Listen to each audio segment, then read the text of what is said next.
салом бародарони гиромӣ, махсусан бародарони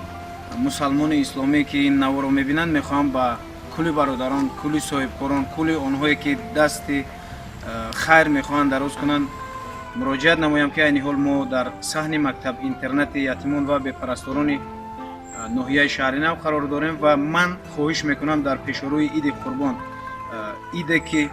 мақсадаш хурсанд намудани дили як нодор ё хурсанд намудани дили ятимон аст, якҷоя шавем ва ба ин бародарону ба ин хоҳарон кӯмак намоем. Ҳар касе ки ҳарче ки метавонад, айни ҳол ҳамон гуна ки гуфтем, айни ҳол масалан ҳар нафаре метавонад барои як ё ду нафар аз ин бародарон либоси мактабӣ бихарад ё ҳар имконияте ки дорад, масалан соҳибкороне ки метавонанд ҳатто дар таъмини ин бино ё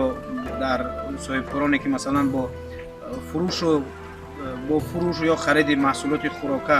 сару кор доранд, барои ин бародарон ва барои ин хоҳарон дар пешорӯи иди қурбон кӯмак кунанд.